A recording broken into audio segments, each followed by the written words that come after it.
एक काली रात, जब हवा ठंडी बूंदों के साथ चल रही थी और रात की काली चादर धूप में लिपटी हुई थी, एक छोटे से गांव में एक दुर्बल गली में एक बड़े हवेली की बात चल रही थी। हवेली का माहौल बहुत ही भूतिया था और सुनसानी छाया रहता था। गांव वाले कहते थे कि उस हवेली में रात्रि के समय अजीब सी आवाजें सुनाई देती हैं।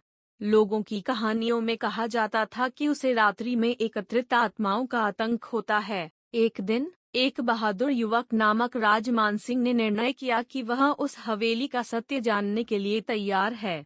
उसने अपने दोस्तों को बुलाया और साथ में एक बड़ी मस्तिष्ककुशी की किताब लेकर हवेली की ओर बढ़ा।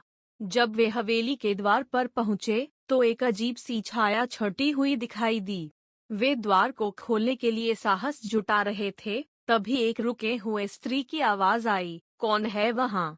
राज ने धीरे से अपना नाम बताया और अपनी मित्रों के साथ हवेली के अंदर घुस गए। हवेली का अंदर का माहौल अच्छी तरह से सजीव था, लेकिन एक अजीब सी सन्नाटा बसा हुआ था। वे एक पुराने कमरे में चले गए जो कि सबसे भूतिया दिख रहा था। रात की गहरी चादर में लिपटे हुए वे एक धरोहर भरी किताब खोजने लगे। चमकती आंखों वाले चित्रों के बीच एक बड़े पुराने गुलाब के बूंदों की सुगंध फैली हुई थी।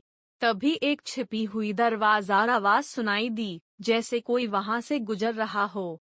राज और उसके दोस्त चौंके रह गए। वे धीरे से उस दरवाजे की ओर बढ़े और उसे खोला। दरवाजे के पीछे कुछ नहीं था, लेकिन एक उज्ज्वल रोशनी में वहां कुछ लिखा हुआ था, इस जगह की सच्चाई सिर्फ उन्हें ही पता होती है जो हमेशा यही रहते हैं। वे सभी चौंके रह गए, पर एक अचानक सांत्वना भरी मुस्कान उनके होठों पर मुस्कुराई। कुछ समय तक वे सोचते रहे, फिर राज ने कहा, शायद हमें यही सच्चाई स्वीकार करनी चाहिए, और हमें इस राज को उसी चैतन्य अंतर्दृष्टि से समझना चाहिए जिससे यहाँ का माहौल बना हुआ है। वे गांव लौटे और उनकी कहानी ने उन सभी को सोचने पर मजबूर किया कि कभी कभी भूत प्रेतों की खोज में सच्चाई हमेशा हमारी आत्मा में होती है, और उसे देखने के लिए हमें अपनी आत्मा को साफ करने की आवश्यकता होती है।